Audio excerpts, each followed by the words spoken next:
Hi, I'm Rob Linhart with Hazel's Beverage World. With me is Lily Margolis, our Director of Marketing, and welcome to Hazel's Flight School Wine Edition, Episode 2.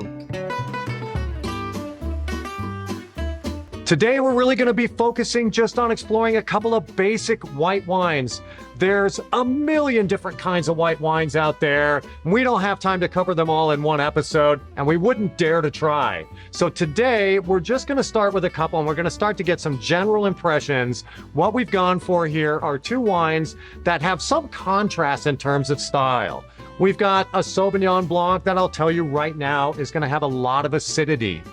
We've got a Pinot Grigio, very popular grape all over the world. That's maybe going to have a little less acidity, slightly different fruit profile. It's going to smell and taste a bit different, and we're going to try to get a little contrast here. So Lily, any questions before we start? No, let's get tasting. All right, let's get right to it. So let's start with the Sauvignon Blanc, and I think that's on your left. Now, this Sauvignon Blanc happens to be from Chile, by the way. We'll talk about that in a second. First impressions? Super light. Remember the swirl, very important. Chamomile? If you say so. Chamomile is completely legit for her. I'm going to state for the record, I don't get chamomile necessarily. I get a little bit of pickled pepper. I get a little bit of almost something like jalapeno or sweet pickled pepper. As it happens, by the way, not uncommon with Sauvignon Blanc from Chile. So for me, good reference point as a professional. If I was tasting this without knowing what it was, I would probably be able to go to Chile right away with this wine. It's not a party trick. You can learn how to do it too. So can you. I heard you say it's from Chile. I thought of chilies because you said Chile. And I smelled it and I smelled chilies. And then I thought there's no way it smells like chilies because it's a white wine. In this case, I put that idea. And then you said you smelled chilies. Don't second guess yourself, and that's another thing. So often you'll say, it just can't be that way. It just can't smell like that. Well, yes, it can, because again, we learned in the first episode, what you smell is what you smell, and no one can say different. What about the texture? What about the palate? I would say like almost prickly. It's Prickly. a little more textural than I would have expected. I would have expected a silkier texture, a silkier. That is something that we can expect from Sauvignon Blanc. Sauvignon Blanc, one of the highest acid grapes that we find out there in the wine world. So that prickly acidity is something people look for. Now, we hope that the wine is good and we actually get more than just wine-flavored battery acid. That can happen. This one's definitely showing us a bit more. All right, I'm starting to get a little bit of a floral note now. I'm not necessarily still going to say chamomile. I'm sort of getting more of that kind of citrus blossom sort of sense to the wine now. But again, that prickly acidity is something which, by the way, really helps Sauvignon Blanc pair with lots of foods. A lot of times, really difficult foods to pair with are things like salads, and you think that'd be easy. But vinaigrettes are very high acid, and acid can kill your palate for wine. So if you have food that has a lot of high acidity, a lot of tomato sauce or something very tart, very acidic, a wine that has good acidity like Sauvignon Blanc is going to be a really good choice to pair with that food.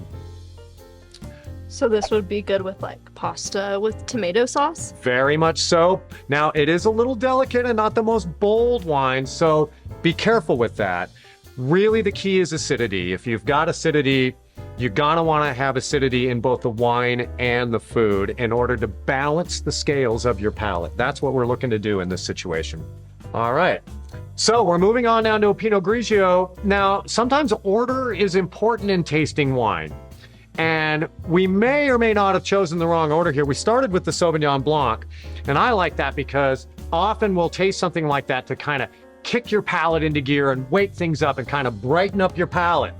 But there will be times if the contrast is too great, if you do an acidic wine first and then you taste a wine that's a lot lower in acidity, that whatever acidity is in that wine, less detectable, it'll be harder to find, and sometimes the wine can come off a little flabby.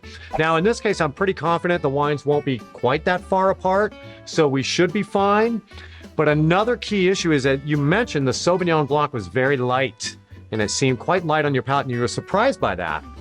When we're tasting wines, very commonly, a good thing to do is try to decide which are the bigger, the bolder wines that have more what we call body, more presence on your palate. And those wines you definitely want to do after you taste the lighter wines. You want to kind of work your way up from the lightest to the biggest and the boldest if you can. There are exceptions to that, but that's a good rule to follow if you're tasting or drinking multiple wines. Start with the lightest, go to the heaviest as you work your way through. And I expect we'll find that here. Again, good swirl. This one feels a little closed down to me, not as aromatic as maybe it could. And the wine does feel a little cold, so I'm gonna warm it up just a little bit here, see if I can get more out of it. Now, at some point, we'll probably talk about ideal serving temperatures for wine and so on and so forth. But you should always take those as guidelines. We'll say, cellar temperature, 55 degrees or whatever for red, 63 degrees for a white, what have you. That's awfully precise. And unless you're sticking a thermometer in your wines, how are you even going to know anyway? But one thing I found over the years is that, especially with white wines, if you're starting them out cold, that's okay. And if you can, play with them a little bit, give them some time, see where they go. And almost every wine, as it warms up, will have a sweet spot, an ideal temperature. And it will tell you when it hits that temperature. You'll be smelling the wine, oh, it's fine. That smells good. That smells better. And then, woof, it'll open right up on you when it hits that magic temperature. That's when you want to hit it. And we don't always know when that temperature is going to be. So, yeah, it's a little more now, giving me a little more aromatics. What do you got? Slightly unripe, or not fully ripened, like tropical fruit, like a papaya or a mango. Nice. I'm in complete agreement on this one. We're lining up a lot closer on this one than we have on some previous wines we've tasted together. I absolutely agree. I think tropical is a good word for where this is at. Yep, you're thinking guava. I was kind of almost leaning a little bit towards pineapple, maybe a bit of peach. But again, these are impressions, right? And you're out here, you're tasting this wine, and you may say to yourself, I don't know what these crazy people are talking about. Totally legit, totally fair. What about the texture? What about the body of this wine? The sort of feel of it in the mouth? I totally see what you were saying about it having more body. It feels like more solid, if that makes sense. That's a good... Compared to the previous one that had kind of that spiky textural, it almost felt like it could have been fizzy. This is much more singular. Ah, nice. I like that. Singular is a good word. I think what you're talking about here is sometimes what we call maybe integration. Sometimes monolithic is a word that we use.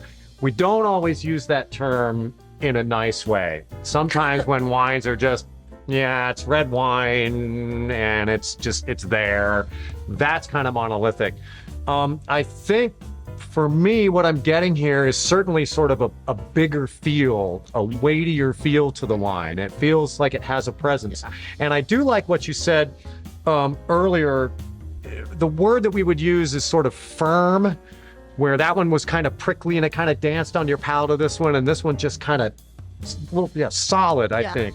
Firm is a word we often use for that. And you might be asking yourself, what are they even talking about? That's one that kind of comes with experience, but already Lily's having that experience and she hasn't really tasted that many wines with us. So you can see right away there's so much going on in a wine, and your impressions again will be different, particularly with the aromatics. We do tend to be a lot closer as humans when it comes to taste and how we sense things on our palates. We all tend to have roughly the same amount of taste buds on our tongues and so on and so forth, and there's obviously variation there. But by and large, we'll be a lot closer with what happens on the palate than what happens on our nose. And you can see that here. We're lining up pretty well.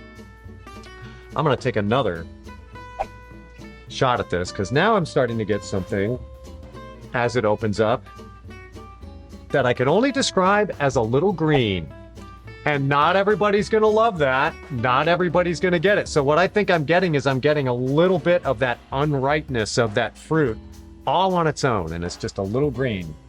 And I would say for the record, you're starting to think, gosh, these guys are getting into these weird, super detailed, nitpicky things about a wine. That'll happen. A lot of times it won't happen. I can't tell you how many times we've tasted wine and thought to ourselves, is it me? I'm not getting anything here. And that'll happen over and over and over and over again. And I think my palate's dying. I'm getting old. I can't taste wine anymore. And then someone will show me a wine and it'll blow me away. And I think, you know what's been happening? I've just been tasting a lot of uninteresting wine. So don't freak out if you're tasting a wine, smelling a wine, and it's not really doing it for you. Sometimes there will be days when your palate is better or worse. But by and large, the wine is going to tell you what it wants to tell you. And sometimes it just doesn't want to tell you very much. That's the way it goes. Sometimes when I taste wine or when I smell wine, I can't even find the word to describe what I'm smelling. And I feel like wine professionals always have a great descriptor for that. And I just can't even think of it. There's a reason for that. Historically, in the Western world, in the industrialized world, we've done ourselves a disservice. We've separated ourselves a little bit from the natural environment. We don't hang around as much with that. And we do, in fact, throw lots of things into the air that can interfere with our sense of smell and make it harder for us. But because we don't rely on our smell for survival the way we used to, we have lost some of our ability to be sensitive to those things. And along with that means we've lost our ability to describe what that is. But even more simple than that, if you've never smelled it, how are you going to describe it? One of my favorite descriptors, one of the favorite impressions that I get from wine sometimes when we're smelling a wine, and we've talked about impression being important, I'll stick my nose in a glass, especially wines, I'll say it, from France. And my first thought is, I've just walked into an old cathedral. Well, the fact of the matter is, if you've never walked into an old cathedral, you wouldn't have any idea what it smells like. That wouldn't help you at all. But to give you a hint, you can look like a genius if you have, because what does an old cathedral smell like? Stone, dust, maybe a little mildew, sweaty people, incense, polished wood, those sorts of things. So those impressions matter and those experiences matter. So I absolutely encourage you, especially if you're young, while your nose is still super sharp and really good, don't waste it. Smell everything, and I mean everything. Now, don't go all Jerry Seinfeld and stick your nose on some nice lady's sweater while you're standing next to her in the elevator. Probably not a good idea. But if you're at the farmer's market, if you're out in the yard, anywhere you go, smell everything. Do everything you can to build that library. What we have is experience. A lot of us came from the culinary world. We've smelled so many different foods and smells and spices and so on. That's really important, and it's really good that you brought that up. Smell everything. Build that library so you do have the words to describe, to talk about what your sensations are. So, Lily, any other questions? Anything else you want to know? Not today, but I'm excited to try more whites next time. Outstanding. All right, then. That's going to do it for this episode. We hope you've learned some really interesting stuff today. We hope we've encouraged you to want to go out and explore wine. Big shout out to Ellie Miller and Republic National Distribution for bringing us these wines and their expertise. Put your questions in the comments and come fly again with us next time.